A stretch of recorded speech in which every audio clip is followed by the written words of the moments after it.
And so I'm here in honor of Black History Month, but I wanted to talk about substance versus saturation.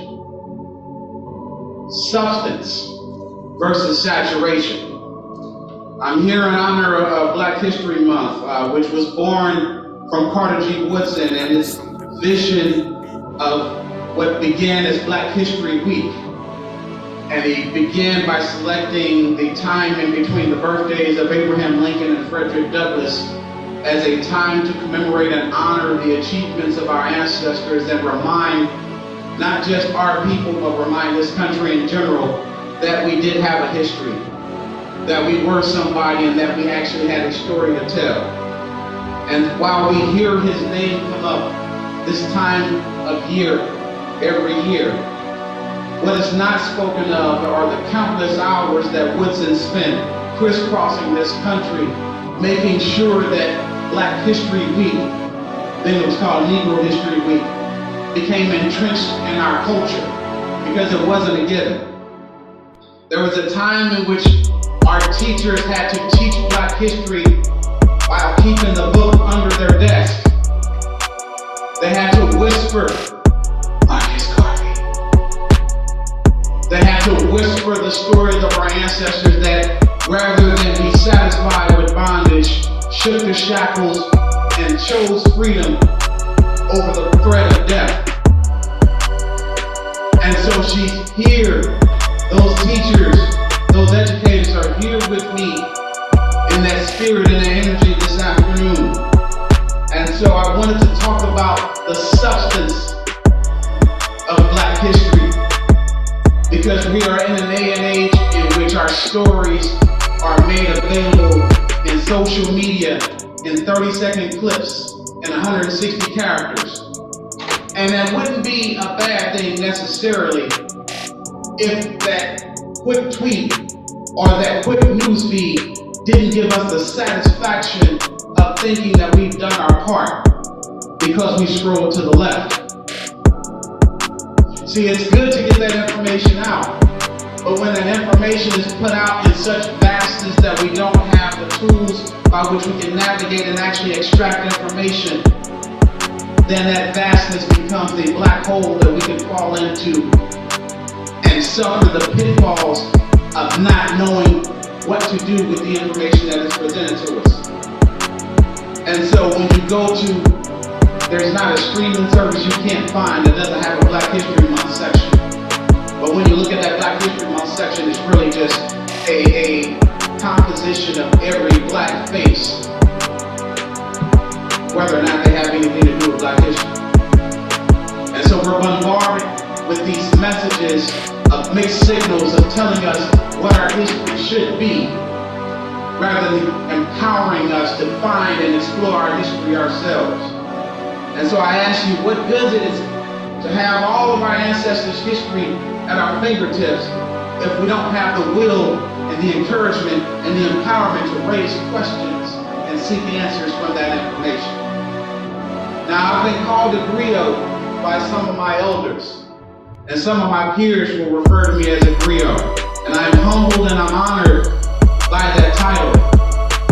But I have not gone to West Africa and received the blessings of the griots that have been carrying on centuries of tradition. And so while I appreciate the compliment, I cannot see myself as a griot in that vein. However, I do see myself as a diasporic griot. What do I mean by that? I mean, I am a griot of the diaspora. I am a child of those who refuse to die. I am a child of those who, though their beliefs were left behind, though their family ties were left behind, though their ways of life were left behind and their language was left behind, they kept something within them, a fire within them that made sure that they survived, so that their children could survive, and those children could survive, and those children could survive, so that one day their grandchildren would be free. And so I come to you as a diasporic griot. Alex Haley was a diasporic griot. Amos Zubovu was a diasporic griot. Zora Neale Hurston was a diasporic griot. Some of our Sumner alumni, like Miss Julia Davis and her son, John Buckner, were diasporic griots. And a woman that bestowed upon me her blessings after attending one of our book clubs, the great Miss Alice Wyndham. Now that was a diasporic griot. And so I stand on their shoulders and I seek to carry the baton that they've handed to me. But I understand that the first responsibility of a griot is not to memorize the history. It's not about being able to recite facts and impress my elders with the things that I've learned. The first responsibility of a griot is to find your replacement. Because it is useless for me to memorize all of this information if I have no one to tell it to. So I set about understanding when I embrace this role as a diasporic griot, how do I find the next generation of griots? And how do I help deliver them into the space that I now find myself in? I'm going to give you a little bit of a backstory here. The great Miss Rosa Scott, in her introduction, she talked about my experience of beginning collecting. I started collecting artifacts back in 2009, but the circumstances she didn't really expound upon, so I'm going to share that with you. How many people have gone to the Griot Museum on St. Louis Avenue and 25th? Show of hands. If you have not gone, please take yourself, take your children, take your grandchildren, take anyone that you can get into the vehicle with you. And make sure you visit the Griot Museum at St. Louis Avenue on 25th. Sometimes their opening hours are a little sporadic, but I encourage you to take the time to build that connection and make that visit. There's a second museum, just not even a block away, the George B. Bashar Museum of Black History and Culture, started by Mr. Calvin Riley. I encourage you to take your family, take your friends, take anyone that will fit in the vehicle with you and visit that facility as well. But the reason I started Hstry too is because I recognize that many of our children and many of our individuals in our community don't have the luxury of going to these places, or they are unaware that these places exist. And so I started Hstry to do just that, bring that history to them. Bring that history to schools and churches and blocks and neighborhoods where we need the message, but it's not being received. Because I realized we had to roll our sleeves up and be willing to step into the trenches if we're really going to lift our people up. And so we did this starting in 2016, and as Scott mentioned, in 2018 we began giving books away. But before all of this started, I visited the Griot Museum in 2009. And I asked the individual at the front desk if I could volunteer. I was an individual that was passionate about my history, and I just wanted the opportunity to be able to help educate others and help provide insight for the great exhibits that inhabit the museum. And the individual's response to me, I will never forget this. She asked me if I needed community service hours for probation.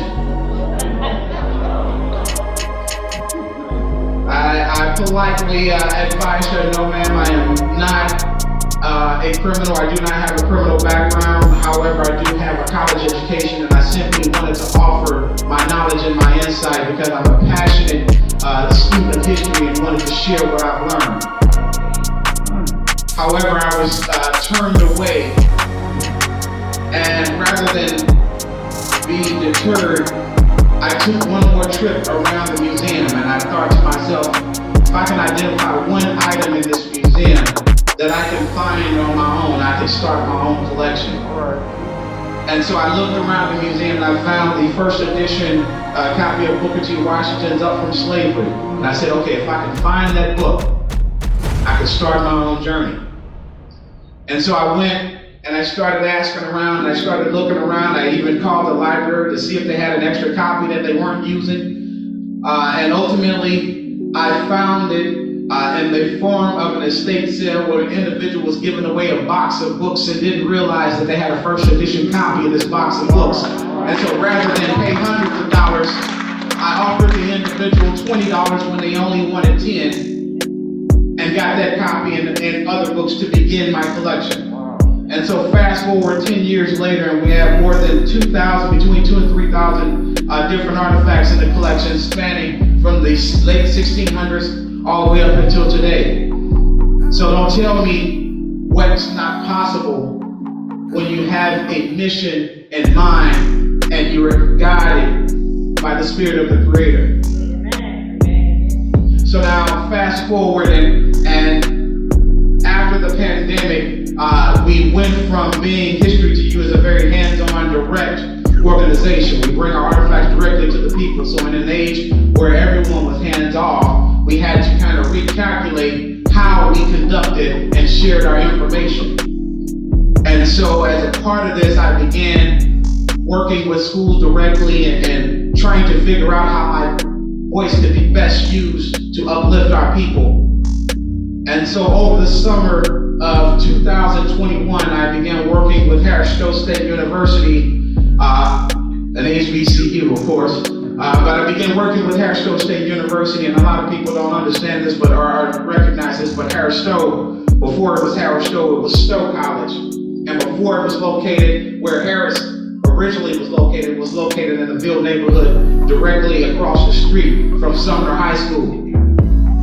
And so I'm teaching at a school which had its roots within a high school which had its roots within the neighborhood that held down and really represented Black culture at its finest in this city.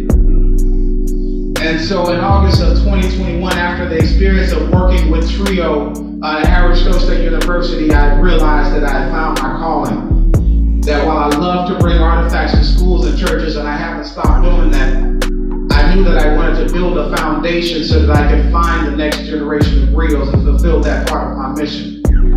And so in August of 2021, I applied for graduate school at UNSL. August 14th, I'll never forget it, because in that same day I got my rejection letter in the form of an email from UNSL advising me that I had applied too late and maybe I should try again next year. And so I was temporarily crushed. I was frustrated that my dreams were being deferred, but I was not deterred. And so 2 days later, August 16th, I'm attending a Zoom meeting. Now I had committed to this Zoom meeting weeks ago at the end of July at the favor of a Sumner alumni who had saved my life decades earlier when I got kicked out of Normandy High School by giving me a chance to attend Carter Ritter and inviting me into an environment where it was okay to be smart. Where it was cool to try to finish at the top of your class.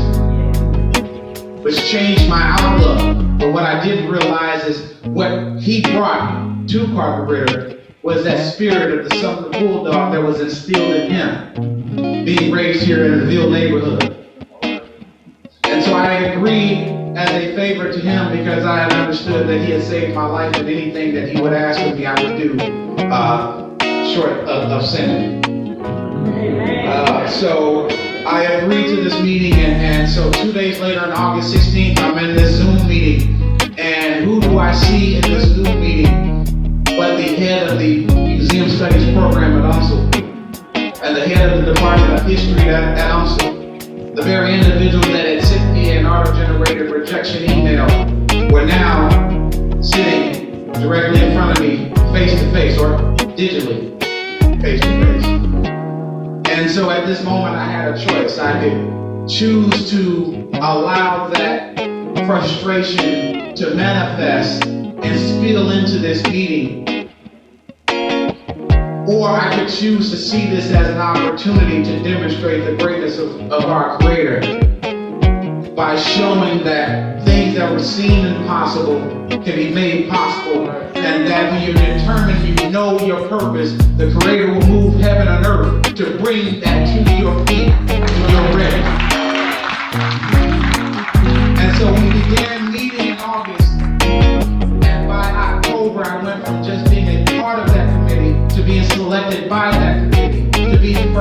instructor for the Museum Studies pathway. I went from being put on a wait list and wait until next year to they realized what they were dealing with and who they were dealing with and who they were dealing with was covered by. And so they placed me in the January semester. So rather than waiting for a year, I started that next semester with a graduate teaching assistantship, so my tuition was free. Come on. I'm trying to tell you that when you're determined and you know where you're supposed to be, that the Creator will make a way out of no way. If you understand your principle and your purpose and you begin to take the steps, faith without what? When you begin to take the steps and do the work, miracles are possible. And so I went not just from being on this committee and to being the instructor, but I had envisioned, before I'd even applied, my reason for applying is because I wanted to find a way to create a class so that I can help to educate the next generation of griots. But I could not do that just by being an instructor. I had to be able to control the curriculum. I had to be able to understand and be able to convey all of the lessons necessary, not just so that they understood the history, but they had skills in which they would be able to convey the history. And so I requested from my Creator, some call it prayer, but I requested from my Creator the instruction on how to get to that point. And so rather than just sit back and be quiet in these meetings and look at them with disgust because they didn't realize who they were working with, I then in turn advised them and instructed them and gave them the truth as the Creator bestowed it upon me.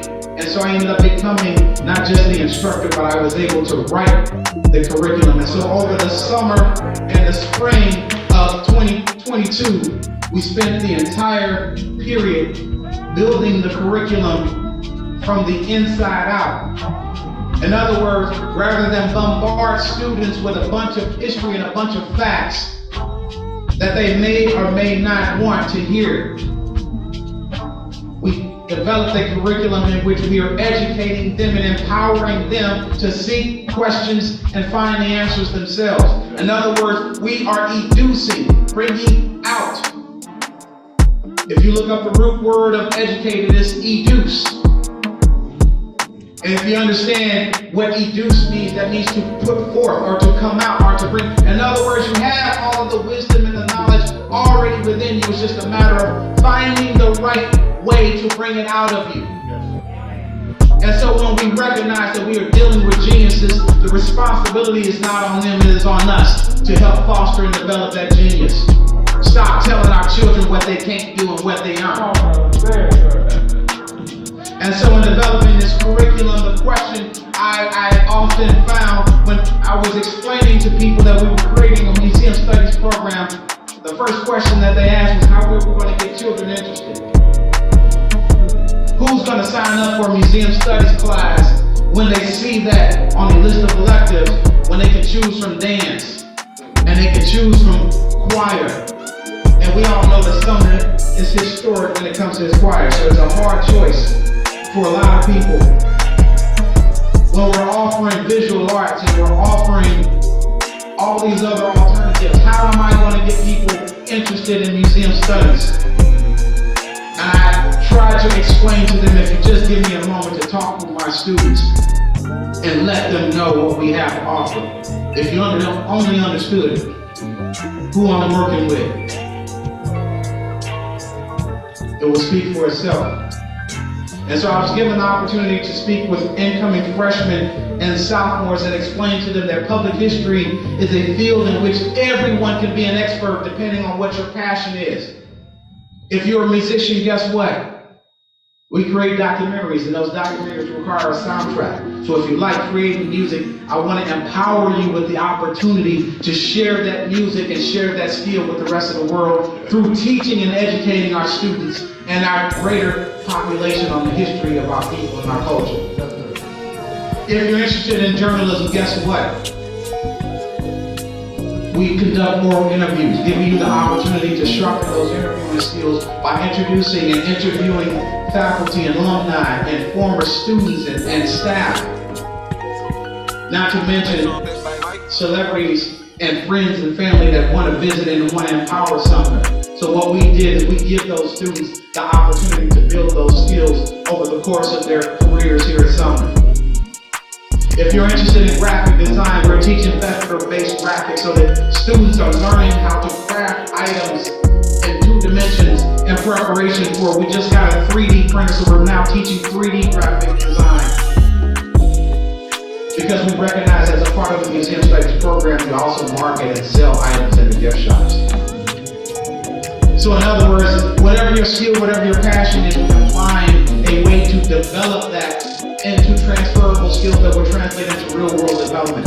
Those students that are learning vector-based graphics are now being able to take and learn how to make keychains that they are now able to sell in the community. Our students that are videotaping these interviews have now gained more experience by videotaping the school's basketball games, are now getting employment opportunities for individuals that have seen their work and they're impressed with what they're doing. So we're taking 14 and 15-year-olds and rather than tell them to just read this, we're showing them how to do this. And it is translating into real-world opportunities where they're able to stay focused in school because they're able to make school a way of creating economic empowerment so that they don't have to make a choice between whether to eat or study. They can eat and study. See, we got to eliminate the obstacles for greatness if we're going to set that standard for them. And so, after developing this curriculum, I went into August of 22 so excited. I wanted to bombard them with artifacts and stories and almost make the mistake of shoving that history down their throats. But I had to remember what it was like for me when I learned at the feet of the great Dr. Leon Henderson. I'm not sure if anybody was familiar with him, but if you have not and did not have the privilege, please look him up. We're talking about a leader of men who, rather than just teach us, one of the first things he did at Carter Ritter is he gathered all the senior men and he created what he called the brotherhood and instilled in us the responsibility. He told us that seniors, you are responsible for the freshman class. If they fail, you fail. If they fall, it is because you allowed them to fall. So you better be the ones to pick them up. If they're acting out in class, before we call their parents, we're calling you down to take care of it. See, if we own the responsibility of carrying on that legacy that we've been given, that we don't have to have these issues of discipline. And so I recognized rather than bombard my students with facts, I had to instill principle. And so the first thing that we did in our class was we created 3 things. We created a class motto. We created a class proverb, or we selected a class proverb, and we created a class logo.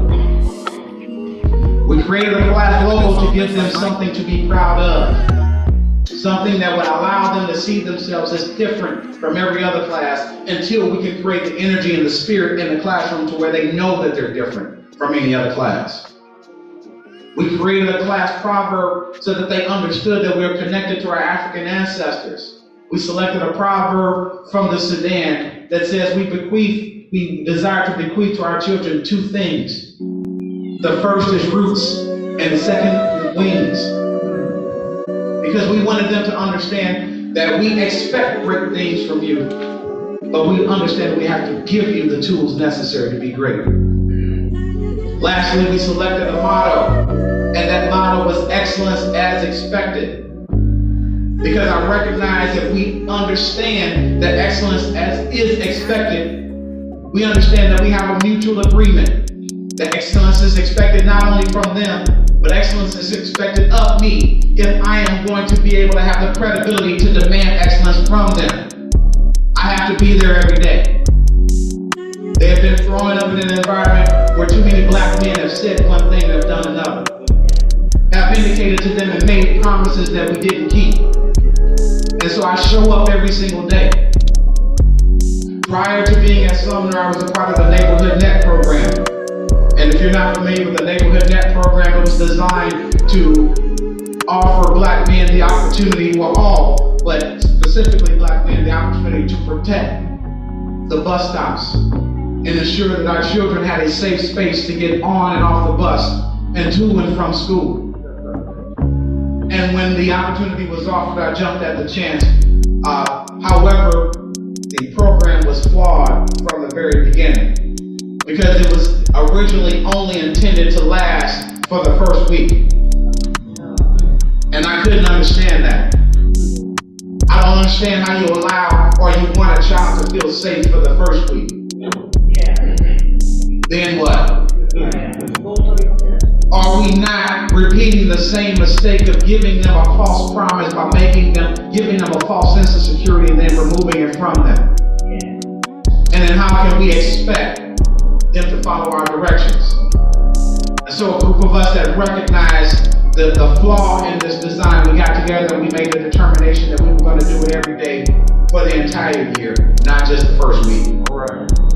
And so we were out there with those students every single morning and every afternoon. And for the first week when I was out there at the corner of Ashland and Taylor, and we were protecting everything from St. Louis Avenue and Taylor to Natural Bridge and Taylor up towards Newstead and down towards Coral. If you're from the neighborhood, you know what I'm talking about. And if you're from this neighborhood, and I'm going to respect the sacred space of this pulpit, but we had to ask some people to leave that space, even at 5 o'clock in the morning, because it's time for the children to get up and get ready to go to school. And we want to give them a clean space to walk, because if we give them a clean space, that gives them a clean start. But if we allow them to have to step over broken glass and trash, how much faith are we showing that we have in them? And so after the first week, I'm speaking to the children and they're looking at me like I'm crazy because I live in the Jefferson Vandal neighborhood, so I'm not from where they're from. However, after the first week, they looked at me like I was crazy, but after the third week, when I'm still there, and it's rained a couple times, but I'm still there, and we're starting to give them snacks because we recognize for some of them this is the only time they eat in the morning. And when we're doing this every single day, after a few rain showers, and they see that they're right there, but I'm right there too. Now when I speak, it's a head nod, making progress. But after a couple months, when they start to recognize that I'm not going anywhere, that I'm doing this every day, and that I'm right here with you, and that when stray dogs come, I'm going to chase them away. And when guys that are not going to school are driving around trying to pick up young girls, I'm chasing them away. Not because I'm tough, but because I come to them with respect, and so they reciprocate that respect.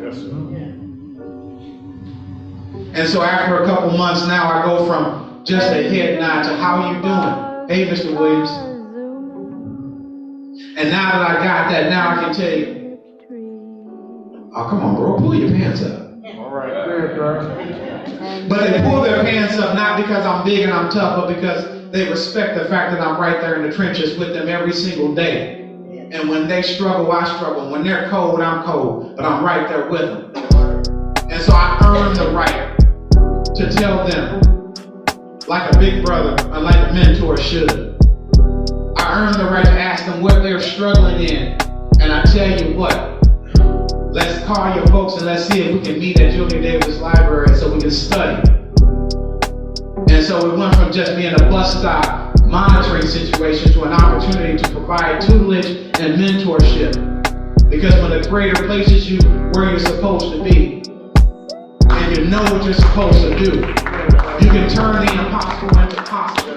And so these students went from being upset and frustrated at having to stand on the corner in the morning to having a reason to talk about it.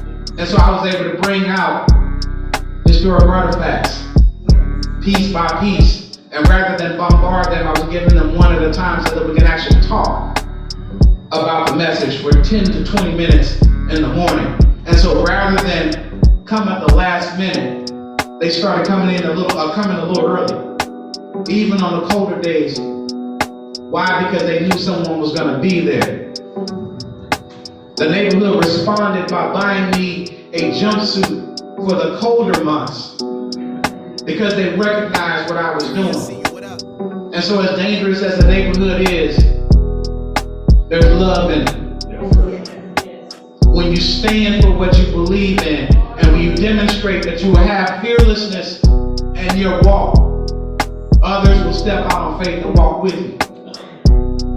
And so I learned this trait, and I carried what I learned from that experience into the classroom. And so we established the class motto, the class proverb, and the class logo. And after breaking bread with each other, getting to know each other, getting more comfortable by showing up every single day, I gained access to Ancestry.com and newspapers.com and Fold3.com for the entire school so that everyone can research their family tree history. But it's one thing to do that, it's another thing to teach them the basic skills in genealogy so that they can not only conduct their own family tree history, but they can help others as well. Now, it's another thing to give them my insight, but it's a third thing to invite an expert such as the president of the St. Louis African American History and Genealogy Society to come into our school and speak with our students directly.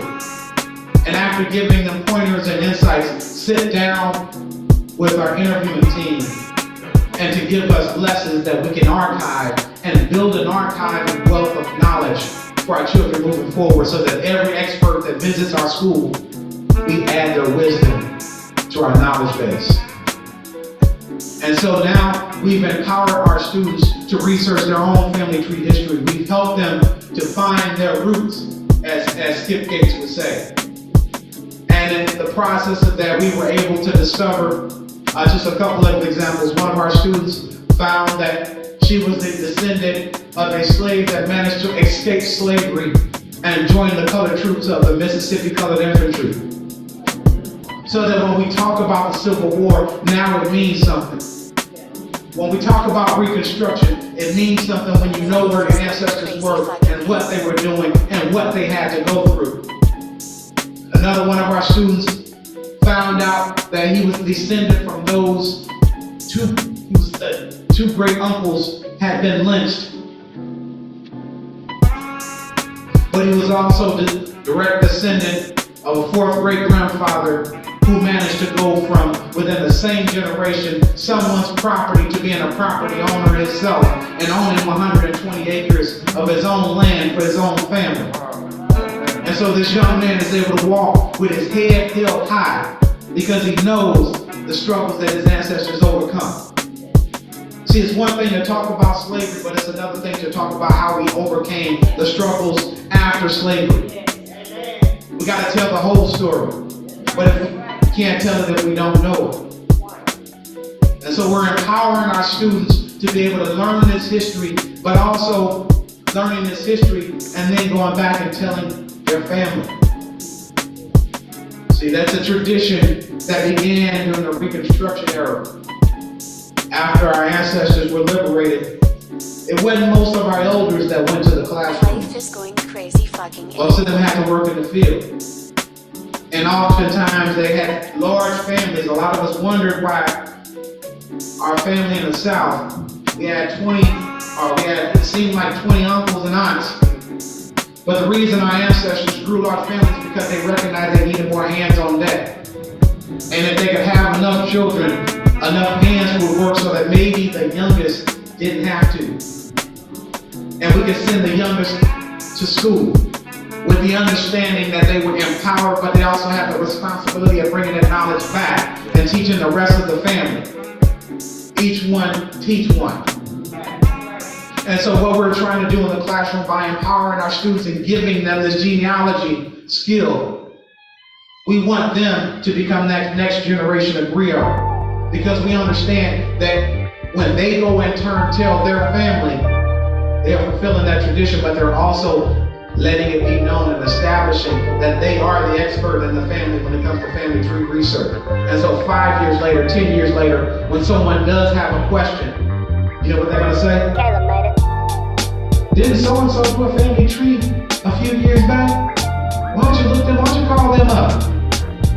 And so we are empowering students to become that family historian. And by empowering them to become that family historian, we're giving them a role. If we want them to do anything, we gotta give them a stake in the game. We gotta stop thinking that just because we say it, that is so. We gotta stop thinking that just because we tell them, that they take it as gospel. And so what we do, once we've given them that foundation and they're able to understand where they are in this history now, as I mentioned before, now their history teachers can try to teach them a little bit of history. But they also can't teach them just anything because they recognize and they've been educated, not from the outside in, but from their story out. They're learning about what has happened in the world by learning what happened to them. And so we don't teach from the outside in, we teach from the inside out. And so after we had our first exercises where we're learning about each other, and our second project where we're learning about our families, our third project introduces them to the school and the community at large.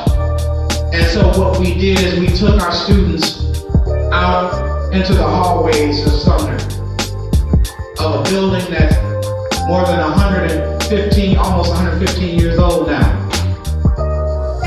And in the hallways near the auditorium, there are these portraits of the famous Hall of Fame alumni. However, those portraits are just that, they're portraits. There's no information that tells you the deeds that these individuals have done that warrant their hanging on the wall. And so without that connection, our students pass by these individuals every single day without a second glance. And so after establishing our motto and establishing our proverb and establishing our logo, I took my students out into the hallway and we spent an entire classroom, a full 90 minutes, just looking at them, asking questions. But I also challenged them. I asked them, what would you do different if this was your space? How would you ensure that the legacy of these individuals would be honored properly? And so they came up with this idea after we brainstormed. We decided that we could honor our elders, honor our ancestors, and still keep the functionality of the school by utilizing unused lockers. Sumner High School has a capacity of almost 2,000, yet we have roughly about 250 students. And so one of the ways that we can retain value for the school is by turning that unused space into valuable museum display space, so that the school is both a living, breathing museum and an institution of higher learning. Something that hasn't been done nowhere in this state. But what a better place to start than the first black high school west of the Mississippi? Who has a tradition like Sumner? And so we instill this tradition by empowering these students, by giving them the opportunity to make a decision, and then empowering them to act upon it. Those who are familiar with Sumner's tradition may recall that the Hall of Fame was actually begun by a student. It wasn't an alumni thing like it is now. It was begun by students. And so we invited the creator, the originator, the first one to think of this role, back to talk to our students and share her insight and her wisdom, and empower our students to take ownership and take back the responsibility, because if we give them the responsibility for maintaining the legacy, then they have no choice but to research it. And when they research it, it infuses in them a sense of pride, not just because they know the history, but because they understand that they are stewards of it. See, if we want our children to care, we have to invest time and energy into them, not just allow them to get history on the phone or on the the tablet or on the PC. And so when we empower them to do this, we empower them to follow 5 steps, what we call the 5 steps of design thinking, which I believe we can do in life. The first step is to come up with an idea or a project or a question that you want to answer. The second step is to do the research, to explore and find out what you can, and then refine that question or that statement based on your research. And once you've conducted that research and refined that statement, your next step is to come up with a plan to demonstrate the results of that research. And once you've come up with that plan, the fourth step is to put that plan into action, to make that exhibit or that display or that way that you're conveying this information.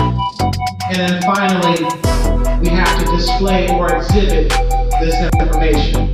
We got to show what we know. And it's important that we empower children and we empower students and we empower adults even to do this. We have to give them the space to show that they've understood the message, that they've gotten the lesson. And by giving them the space to demonstrate this, we gotta support more than athletic and give our children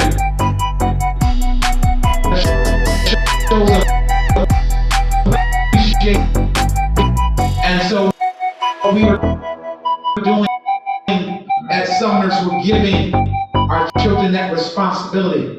And I introduced them to what we call project-based learning. Don't come in and just grab a book. We come in the first 15 minutes. They understand clearly what it is that is expected of them for that day. We go over our goals that we established at the beginning of the year, but they don't change for the entire year. We want 100% participation on the honor roll for individuals in our class. First semester we were at 80%. This semester we're closing in on meeting that goal of 100%. We have a goal of making sure that we conduct ourselves in a manner that honors our alumni and respect our elders and make sure that we are pleasing in the eyes of our ancestors. We have a goal of conducting ourselves in a manner that shows that we are brothers and sisters in this classroom. And so what happens between individuals in this classroom better be resolved in this classroom. We don't let our mess leave our class. And as a result, we haven't had a single suspension from our class. I haven't had to put a single person out of our class. I haven't had to tell a person not to, or you can't. And in fact, we went from people challenging whether or not we would actually have enough students to fill our class to having a full class of 20 students with a waiting list of over 15 trying to get into the class and waiting until next year. Now, I'm telling you these things because, again, we got to give them substance rather than saturation. They can get black facts on their phone every 30 seconds and be so bombarded with it that it becomes overwhelming and you ignore it. Especially when the next clip is a convenience outtakes or a sports highlight or the next TikTok craze.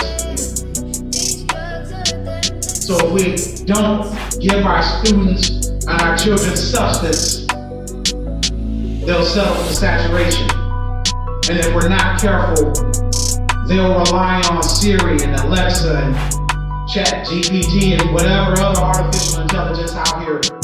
They'll rely upon that to tell them what to think rather than learn how to think for themselves. And so what we're teaching them with following the 5 stages of design thinking, we're not just teaching them what to think, we're teaching them to think. I'm not telling them what they have to research about. I'm asking them, what do you want to learn about, so that I can help them to find that information. Because I understand if I teach them through what they want to do, they'll be empowered long after I'm gone to find it with or without me. Our goal as teachers is not to do for them, but to teach them how to do for self. And so we've begun this process of renovating these Hall of Fame, the Hall of Fame, and honoring those elders. We have the privilege of honoring honorary doctor, but Dr. Kenneth Billups, and a prodigy of Dr. Kenneth Billups is in our presence, playing the piano for you right here. Also a student of the second honoree, the great Miss Alita Ward Wells. Anyone who's familiar with the neighborhood knows that she had a music studio right around the corner from the school on Good Avenue. It's now called Annie Malone, but it was right around the corner just across from Antioch Baptist Church. And she held that music school for more than 40 years. So not only was she a music teacher and a music prodigy in her own right, but she was an educator and a philanthropist. How many people give scholarships out of music school? Academic scholarships out of music school. For students that aren't even in her class anymore. So she was a philanthropist and a scholar, and we had the privilege and the honor of honoring her and Dr. Billups by creating locker spaces that include artifacts from both of them. Items that were signed by both of them. And our students were learning how to take these artifacts and learning how to preserve them, learning how to register them, learning how to exhibit them properly. And now we have display spaces. We started out with 2 in the first semester. We're on pace to create and complete 4 this semester. And so we're creating a new tradition now where our goal is to work with the incoming inductees so that by the next year we'll have their locker spaces permanently ready for them. So if you can imagine a summer high school in which you can walk in and see the entire first floor consisting of museum display spaces. We are doing college level work with 14 and 15-year-olds. By the end of this school year, we will have digitized every single Sumner maroon and white yearbook from 1922 up to the present. And have all of that information accessible for Sumner alumni, Sumner staff, and Sumner students at Sumner, being the only location where all of this information is centrally situated. Not the Missouri History Museum, not the St. Louis Public Library, but at Sumner High School, because what other place and where else should it be but at Sumner? We can do that when we empower our students with the responsibility of being the stewards of our legacy. But if we allow them to think that they're not going to be anything, then that's what we'll get. However, when I tell them, no, I need you to do this, they get it done. Not just because I asked, but because I've been there for them. Not just because they should do it, but because they know that if we do it, it's going to lead to something greater. We promised them at the beginning of the year that we would take them and expose them to things beyond the city limits. And so after our ice breaking, working on the individual, and after our family projects, and after we worked on our projects dedicated to the school and the community, we took students national. We took them out to Memphis, Tennessee, where they could see the National Civil Rights Museum and the Stax Museum and the National Blues Hall of Fame and the Ida B. Wells Outdoor Plaza, so they could see indoor museums and outdoor museums and museums that were built from the ground up and converted museum display spaces. Next month, we're taking them to Chicago so they can see the Lusabo Museum of African American History. And we're taking them to the Chicago Art Institute. And we're taking them to the Chicago History Museum and the Chicago Sports Museum so that we can show them all types of museum display spaces and expose them to things beyond the 4-block radius. We're giving them the opportunity to see things they haven't seen before. And for more than half of our students, when we went out of town last month, it was the first time they had ever been out of town. We cannot demand excellence if we're not exposing them to what excellence looks like. And by giving them these opportunities, I can now hold them accountable. I can tell them, not just, well, I don't have to tell them pull the pants up anymore because I just give them a belt and I expect them to wear it every day. See, we can talk about what they're not doing, but when we eliminate every single excuse, we can hold them accountable. So rather than complaining about a student who's walking around with their pants hanging down, you ask them the question if they even have a belt first. And when you recognize and you are able to fulfill those small needs, now those same individuals will defend my class. I bring artifacts into the class every single day, and we haven't lost a single one. Not a single one has been damaged or disrespected. We have keyboards, and I'm not talking about the typing keyboards. We have musical keyboards and mixers and headphones and microphones, because I wanted to give them every bit of equipment necessary to exceed all expectations. Because again, our motto is excellence as expected, so I gotta give them the equipment necessary to be excellent. And we haven't lost a single microphone, or lost a headset, or lost a piece of equipment, or had a piece of equipment broken. I brought in CNC routing machines to teach them vector-based graphics. And they went from not understanding what vector-based graphics are to making their own designs and creating flyers and creating t-shirts and creating keychains and creating plaques and creating things that can generate revenue, not just for themselves, but for the school and the program, so that we can become self-sufficient and we're not asking anyone to do what we want to do. We are empowering ourselves and teaching them to empower themselves, so that when they want to do something, it's not a question of can I, it's a question of how we want to do it and find a way to make it happen. And so when we set the expectation that we can get it done, and we show them a history, a 148-year history of Sumner getting it done, there's no excuse. And so when we do these things, and when we empower our students, and we continue to expand our level of expectations, we expand within them their exposure to their limitations and what dreams can be. In other words, when we expose them to more, they can dream bigger. See, we have to expand our outlook in order to understand what is truly possible. Some of us understand that we can move mountains. Why? Because we've had those miracles in our lives, so that we know what's possible. And so when we expose our children to the possibility of miracles, and we set the expectation that if you do the work, those things will come to fruition, and we teach them the power of manifestation in the form of prayer, anything is possible. And so I tell you this because we are competing in a National History Day competition, and this is the first time in Sumner's 148-year history that we're doing this. And when we win, because I'm speaking it into existence right now, when we win, it's going to reinforce to my students not only that anything is possible, and not only that they are the stewards of Sumner's history, but they will become part of Sumner's history. And they have the expectation that that was what they were sent to Sumner to do. And so we set this expectation, and we put this idea into the atmosphere, and we send our energy to the Creator with sincerity and heart, and there's nowhere else that we can go but up. And so I want to close by saying that a year and a half ago, everything that I'm talking to you about was a little more than an idea. The class did not exist. Anything is possible.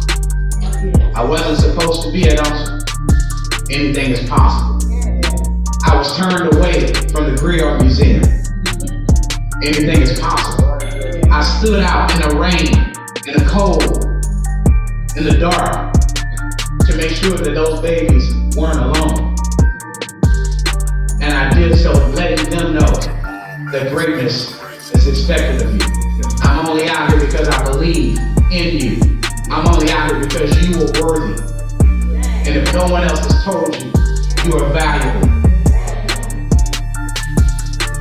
so we do what we do as educators, and we instill the idea of bulldog pride by channeling that greatness from within and accepting ownership of the legacy that they've inherited. And so I challenge you to look for that next griot in your family. That child that's hanging around grown folks' conversations. Don't criticize them, pull them aside, and rather than letting them hear conversations that they shouldn't hear, let them look at family photos and tell them stories of their ancestors and give them the responsibility of remembering those stories. And then rather than allowing them to do some dances that they shouldn't be doing for songs and laughs and likes, give them the platform and the space to tell the family stories that they heard from you, so that they are griots in training and they receive positive reinforcement for doing something right instead of positive reinforcement for doing something wrong. Stop confusing our babies. We give them praise when they've done something praiseworthy, but we hold them accountable when they don't. And we can only do that when we ourselves are held accountable. Excellence, as expected, is a two-way street. I could not hold them accountable if I'm not exemplifying that excellence. And so I just want to end by saying, find that next griot in your family. Make it your responsibility to ensure that they have your family's history. Empower them to be that family historian. Give them a sense of responsibility and a sense of worth that comes with that responsibility. And then if they're really interested in history, send them to Sumner. All right? I want to thank the great Reverend Dr. Crumpton for allowing me in this sacred space. I want to thank you all for listening and for this time and this opportunity to share my truth. And I want to thank my parents for giving me the foundation. I want to thank my ancestors for living and making it possible for us to exist. And lastly, I want to thank the Creator of all that there is and all that shall be. Thank you.